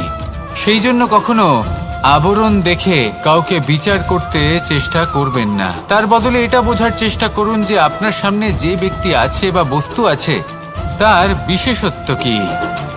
যদি এই বিশেষত্ব বোঝার ক্ষমতা আপনি অর্জন করেন, যদি এই শিল্প আপনি নিজের ভেতরে জাগ্রত করেন, তাহলে এই সংসারে বিশেষত্ব কি সেটা আপনি জানতে পারবেন।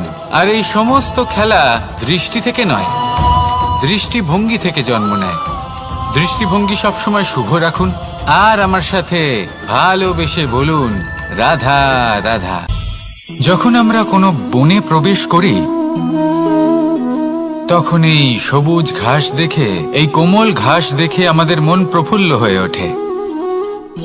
ভিন্ন ভিন্ন প্রজাতির ফুল, ভিন্ন ভিন্ন রঙের ফুল দেখে এই মন আনন্দে ভরে ওঠে। এখানে শিশুরা আনন্দ লাভ করে, বড়রা ভোজন গ্রহণ করেন, কথাবার্তা বলেন, হাঁটাহাঁটি করে বেড়ান।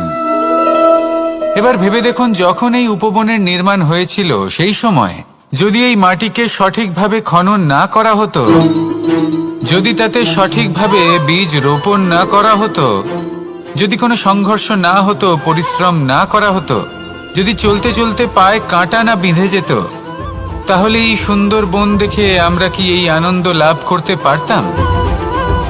কখনোই নয়। ধরুন কোনো নদীর তটে সুন্দর একটি বন আছে, সেই বনের আনন্দ লাভ করতে গেলে আপনাকে সেই নদী পার করতেই হবে। যদি সুখের নদীর কাছে পৌঁছতে চান, তাহলে তটে যে কাঁটা রয়েছে সেগুলোর সাথে সংঘর্ষ করতেই হবে।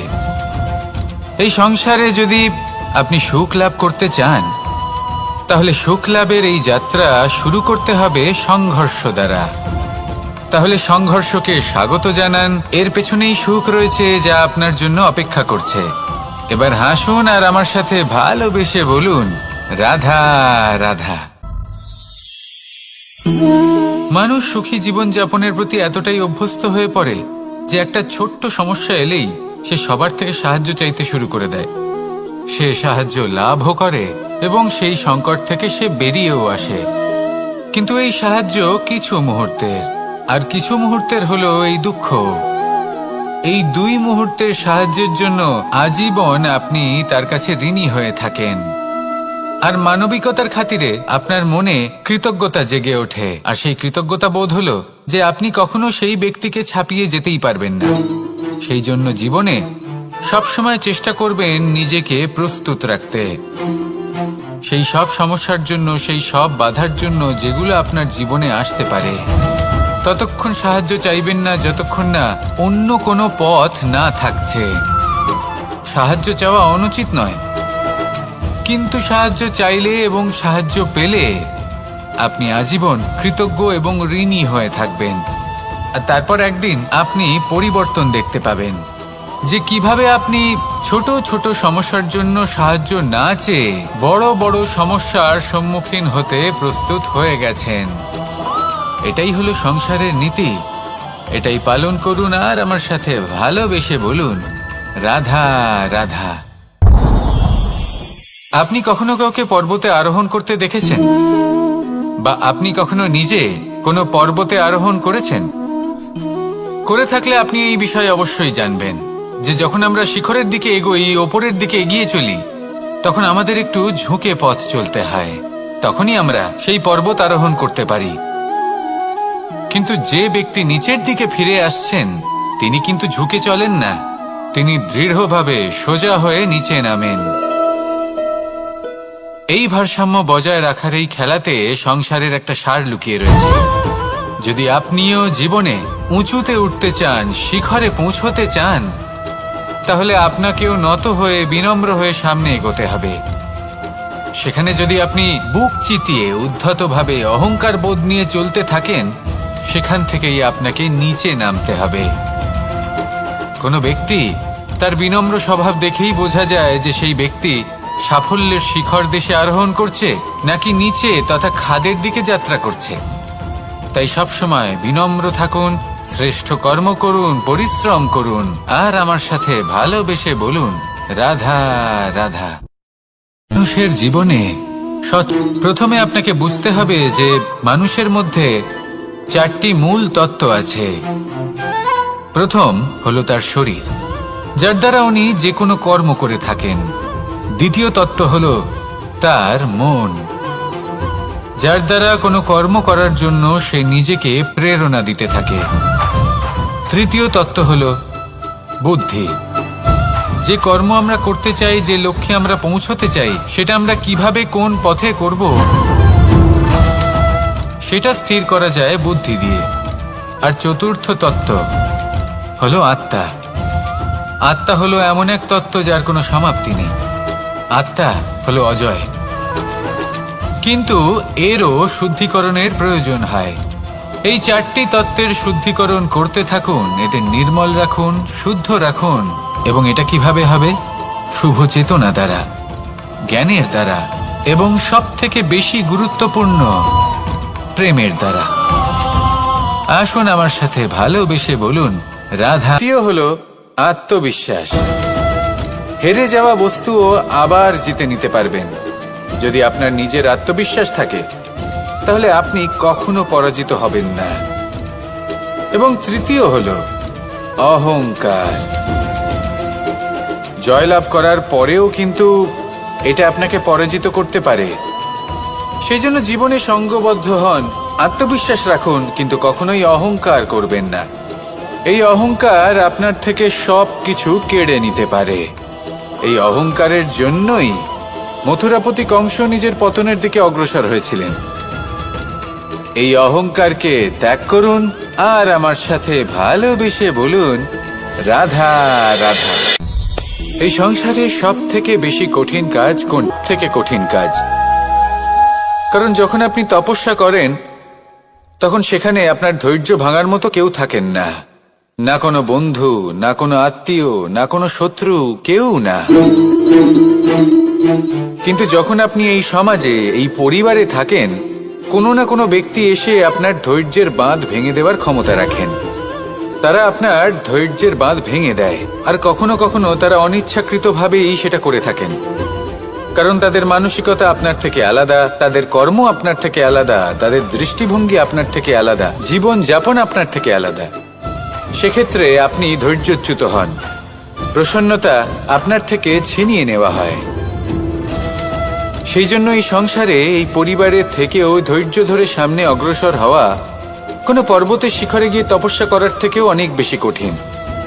আর যে ব্যক্তি এই সমাজেই, এই পরিবারে, সেই সকল মানুষের মধ্যে থেকে গিয়েও ধৈর্য ধরে অগ্রসর হতে থাকেন, যারা এই কাজটা শিখে নিতে পারেন, তারাই কিন্তু জীবনে আনন্দ লাভ করতে পারেন। এই ধৈর্যই শেষে আপনার জীবনে প্রসন্নতা বহন করে আনবে। তাই ধৈর্য ধরে জীবনের পথে অগ্রসর হন আর আমার সাথে ভালোবেসে বলুন রাধা রাধা। কোথাও রোপণ করার আগে বোঝার চেষ্টা করুন যে যার উপর আপনি বিশ্বাস করতে চলেছেন সে কি আদৌ আপনার বিশ্বাসের যোগ্য কি না। ভেবে দেখুন সেই ব্যক্তি ভবিষ্যতে গিয়ে আপনার বিশ্বাস ভাঙতে পারে কিনা। এটাও ভেবে দেখুন যে যাকে আপনি বিশ্বাস করতে চলেছেন তাকে আপনি বিশ্বাস করলে নিজের জীবনের উদ্দেশ্যে আপনি অগ্রসর হতে পারবেন কিনা। আর তার জন্য প্রয়োজন সঠিক সিদ্ধান্ত, পরখ করা, কোনটা উচিত কোনটা অনুচিত সেটা বোঝা। আর তাতে কিন্তু আপনি সন্দেহবাতিক হবেন না, তাতে আপনি আরো নিপুণ হয়ে উঠবেন। তাই যদি আপনি নিপুণ হয়ে উঠতে চান তাহলে বোঝার চেষ্টা করুন, পরখ করে দেখুন, কোনটা উচিত কোনটা অনুচিত বুঝুন। আর বিশ্বাস তখনই করুন যখন আপনি 100% নিশ্চিত হবেন যে সে বিশ্বাসের যোগ্য। আসুন আমার সাথে ভালোবেসে বলুন রাধা রাধা।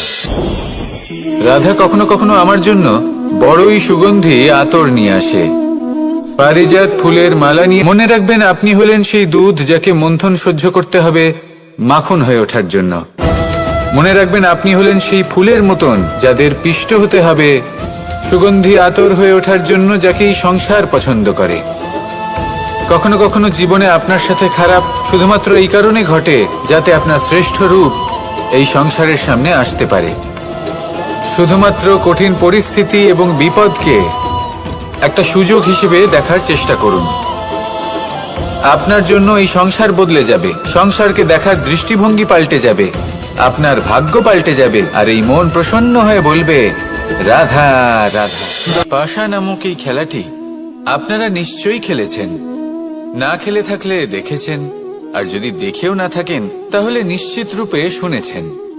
মহাভারতের এই মহাযুদ্ধ কোথাও না কোথাও এই পাশা নামক খেলার কারণে হয়েছিল। পাশার এই বিচিত্র খেলা, দান, এইসবের কারণে কেউ নিজের মাথায় রাজ মুকুট পরিধান করেছিলেন, আবার সেখানে পরাজিত হওয়ার জন্য কাউকে বনবাসও ভোগ করতে হয়েছিল।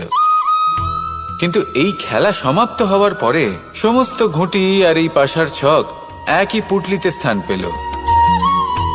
এটাই হলো আমাদের জীবন। এই সংসারে আমরা জয় পরাজয়ের বিষয়ে এতটাই ভাবি, এত চিন্তা করি যে এই জীবনের খেলার আনন্দটাই উপভোগ করতে পারি না। আর অবশেষে কি হয়? কেউ জয়ী হন, কেউ পরাজিত হন, কিন্তু দুজনেই একই স্থানে পৌঁছে যান। প্রত্যেক ব্যক্তি মৃত্যুর পরে একটি নির্দিষ্ট স্থানেই পৌঁছতে বাধ্য, কিন্তু ততক্ষণ এই জীবন, এই খেলা, তার আনন্দ উপভোগ করুন। এই সংসারে সেই ব্যক্তি শ্রেষ্ঠ স্থানে পৌঁছতে পেরেছেন যিনি এই সংসারকে প্রকাশ প্রদান করেছেন, যিনি কখনো জয় পরাজয় এ বিষয়ে ভাবেননি, শুধু এই জীবনের খেলার আনন্দ উপভোগ করেছেন। এটাই আপনিও করুন, আর আমার সাথে ভালোবেসে বলুন রাধা রাধা। প্রত্যেক মানুষ নিজের জীবনে দুঃখ অনুভব করেন। প্রত্যেকের দুঃখ আলাদা হতে পারে। কারোর মনে এই দুঃখ থাকে যে সে তার বাবা মায়ের সব ইচ্ছে পূরণ করতে পারেননি। কেউ এটা ভেবে দুঃখ পান যে সে চিরকাল সদাচার করেছেন, সৎকর্ম করেছেন, কিন্তু তাও তাকে দুরাচারী বলে মনে করা হয়। কেউ এটা ভেবেও দুঃখ পান যে তার সামনে যে ব্যক্তি রয়েছেন তার চোখে তিনি শত্রু হয়ে উঠেছেন বা দুষ্ট হয়ে উঠেছেন, যেখানে তিনি হয়তো কোনো অনুচিত কাজই করেননি। এবার এই সমস্ত বিষয় নিয়ে ভেবে নিজের ব্যক্তিত্ব নিয়ে সন্দেহ প্রকাশ করবেন না। যদি নিজের ব্যক্তিত্ব নিয়ে কোনো সন্দেহ থেকে থাকে তাহলে কর্ম সংক্রান্ত প্রশ্ন করুন যে আপনি যা করেছেন তাতে কি উচিত ছিল, কি অনুচিত ছিল। যেটা প্রয়োজন সেটা এটা বোঝার যে আপনার অন্তর্মন, আপনার বিবেক আপনাকে কি বলছে, আর আপনার অন্তর্মন আর আপনার বিবেক আপনাকে যেটা করতে বলবে শুধু সেটাই করুন। আর তারপরে এই সংসার কি বলবে, কি ভাববে সেসব নিয়ে ভাবতে যাবেন না, কারণ এই সংসার তো ঈশ্বরকেও প্রশ্ন করে থাকে, ঈশ্বরকেও দোষী মনে করে। কখনো কখনো যখন কোনো ঘটনা মানুষের ইচ্ছা অনুযায়ী ঘটে না, তখন মানুষ এটা বলে যে হে ঈশ্বর, আপনি আমার পাশে থাকলেন না, আপনি বড়ই কঠোর, এটা আপনার দোষ। যেখানে বেশিরভাগ সময় হয়তো সে নিজেই নিজের কর্মফল ভোগ করছে, আর কখনো কখনো ঈশ্বর হয়তো তার জন্য আরো ভালো কোনো পরিকল্পনা করে রেখেছেন, কিন্তু মানুষ সেটা বুঝতে পারে না। তাই দিনের শেষে যেটা প্রয়োজন সেটা হলো নিজের মনের কথা বুঝতে হবে। আপনার বিবেক কি বলছে শুধু সেটাই করুন, আর সামনে এগোতে থাকুন। আমার সাথে ভালোবেসে বলুন রাধা রাধা। পরিবর্তন, এটা হলো সৃষ্টির অমূল্য নিয়ম। এই সংসারে সবকিছু সময়ান্তরে পরিবর্তিত হয়, এই সময়ও পরিবর্তিত হয়। পরিবর্তন চিরকাল হয়ে এসেছে আর চিরকাল হতে থাকবে, কিন্তু এবার আমরা সেই পরিবর্তন কিভাবে লাভ করব যেটা আমাদের প্রয়োজন, যেটা আমরা চাই। আমরা জীবনে বিকাশ চাই। এই বিকাশ কিভাবে লাভ করতে পারি? এই প্রকৃতি কিন্তু আমাদের অত্যন্ত উত্তম উদাহরণ দিয়ে বুঝিয়েছে। একটি বিন্দুর উদাহরণ দিয়েছে যা ভবিষ্যতে একটা বিশাল নদীর আকার ধারণ করে। এটা কিভাবে হয়? মেঘ থেকে একটি বিন্দু ঝরে পড়ে সেই পর্বতের ওপর যেখানে হিম আছে। সেই হিমের সংস্পর্শে আসা মাত্র সেই বিন্দুর সাথে আরো বেশ কিছু বিন্দু যুক্ত হয়, তারপর তারা অগ্রসর হয়, আরো কিছু বিন্দু যুক্ত হয়, আস্তে আস্তে একটা ক্ষীণ ধারার রূপ ধারণ করে, এবং সেটাই ভবিষ্যতে আরো এগোতে থাকে। অনেকটা যাওয়ার পর যখন অনেক সংখ্যক বিন্দু একসাথে যুক্ত হয় তখন সেটা বিশাল নদীর আকার ধারণ করে। এবার আমরা মানুষ বলে আমাদের সাথে এই নিয়মের অন্যথা হয় তা নয়। আমরাও এই প্রকৃতির অংশ, আমাদের ক্ষেত্রেও একই নিয়ম প্রযোজ্য। যখন পরিশ্রম করে অনেক সংখ্যক বিন্দু আমরা একত্রিত করব, তখনই পরিবর্তনের নদী প্রবাহিত হবে। প্রয়োজন হল নিরন্তর পরিশ্রম করা এবং ধৈর্য ধরা। এটা করতে থাকুন, জীবনে সবকিছু লাভ করতে পারবেন। কারণ প্রকৃতি আমাদের এটাই শিখিয়েছে, আর আমরা এই ব্রহ্মরই একটি অংশ, যার দ্বারা এই ব্রহ্মাণ্ড নির্মিত। আসুন আমার সাথে ভালোবেসে বলুন, রাধা রাধা। কখনো এই প্রকৃতির দিকে তাকিয়ে থাকবেন, যে গ্রহণ করে না, এই সংসারকে প্রদান করে, যাতে পশু পাখি মানুষ তারা এই ফল গ্রহণ করে শক্তিশালী হয়ে উঠতে পারে, সুস্থ থাকতে পারে। সেভাবেই নদী, সরোবর এরা নিজেরাও কিন্তু নিজেদের জল গ্রহণ করে না, মাটিকে প্রদান করে, পশু পাখিকে প্রদান করে। সূর্য নিজেও নিজের জন্য প্রজ্বলিত হয় না, সে প্রকাশ ছড়িয়ে দিতে চায় আমাদের সবার কাছে, সে আলো পৌঁছে দিতে চায়। এই প্রত্যেকের কর্মে পরমার্থ নিহিত আছে, আর সেই জন্যই এদের সকলকে পুজো করা হয়। তাই মনে রাখবেন, আপনার কাছে জীবন যাপনের অতিরিক্ত যা কিছুই আছে তা পরমার্থের জন্য। তাহলে তার সদ্ব্যবহার করুন, আর আমার সাথে ভালোবেসে বলুন, রাধা রাধা। আমরা প্রত্যেকেই অবশ্যই এমন সময় দেখেছি যখন অনেকগুলো সমস্যা একসাথে আমাদের জীবনে এসে পড়ে। সমস্যা আমাদের প্রত্যেকের জীবনেই থাকে, আমরা তার সমাধান খুঁজতে চেষ্টা করি, কখনো সমাধান খুঁজে পাই, আবার কখনো যতই চেষ্টা করি না কেন কোনো সমাধান খুঁজেই পাই না। আর যখন এটা হয় তখন মানুষ অত্যন্ত বিচলিত হয়ে পড়েন। নিজের আত্মীয় স্বজন, নিজের বন্ধু বা সংসার, এদের ওপরে এই দোষ চাপিয়ে দেন যে এদের জন্যই এই সমস্যা এসেছে। এবার যদি আমি আপনাকে কোনো পরামর্শ দিই, তাহলে এটাই বলবো যে দৃষ্টিভঙ্গি পাল্টে দেখুন। এই দৃষ্টিভঙ্গি দিয়ে দেখুন যে এই সংসারে যে সমস্যায় আসুক না কেন তার জন্য কেউ দোষী নয়, না আপনি না অন্য কেউ। এই পুরো খেলাটাই আপনার মানসিকতা, আপনার দৃষ্টিভঙ্গির, আপনার মনের। কিভাবে বোঝাচ্ছি? যখন আমাদের মন শক্ত থাকে তখন কঠিন থেকে কঠিনতর পরিস্থিতিও আমাদের জীবনে খুব বেশি হলে প্রতিস্পর্ধা হয়ে থেকে যায়। সেখানে যদি আমাদের মন দুর্বল থাকে তখন অল্প কঠিন পরিস্থিতিও আমাদের কাছে খুব বড় সমস্যা হয়ে যায়, তাই না?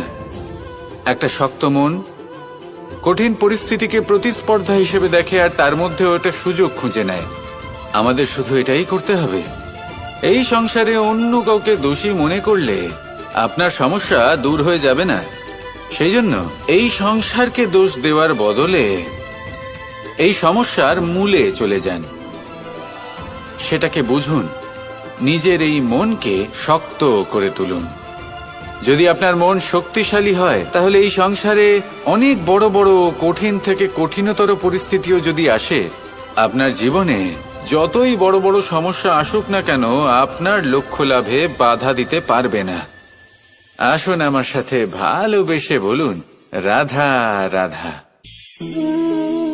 আমরা সবাই পাথর দেখেছি, পর্বতও দেখেছি, শুকনো পাতাও দেখেছি, শ্যামল বনানীও দেখেছি। কখনো ভেবেছেন পাথরের অস্তিত্ব কিন্তু ততক্ষণ পর্যন্ত যতক্ষণ সে পর্বতের গায়ে আটকে থাকে। যখন সেই পর্বত থেকে সেই পাথর ভিন্ন হয়ে যায় ও নিজের অস্তিত্ব হারিয়ে ফেলে। আস্তে আস্তে কখনো পাথর কেটে বা কখনো পিষ্ট হয়ে সেই পাথর আস্তে আস্তে মাটিতে পরিণত হয় এবং পূর্ণরূপে নিজের অস্তিত্ব হারিয়ে ফেলে। এটাই পাতার সাথেও হয়। এই পাতা যতক্ষণ গাছের ডালের সাথে যুক্ত ততক্ষণ তার অস্তিত্ব থাকে। যখনই ডাল থেকে বিচ্ছিন্ন হয় সেও নিজের অস্তিত্ব হারিয়ে ফেলে। আর এটাই আমাদের সাথেও হয়। যতক্ষণ আমরা নিজেদের আপনজনের সাথে যুক্ত থাকি আমাদের অস্তিত্ব বজায় থাকে। যখন আপনজনদের সাথে সম্পর্ক ছিন্ন করি তখন আমরাও আমাদের অস্তিত্ব হারিয়ে ফেলি। এবার এই সংসারের প্রত্যেক ব্যক্তি স্বতন্ত্র থাকতে চান, আর অনেক ব্যক্তি স্বতন্ত্র থাকবেন বলে আপনজনদের দূরে করে দেন আর তাদের সাথে এই সম্পর্ক ছিন্ন করেন। এটা কি সত্যি প্রয়োজন?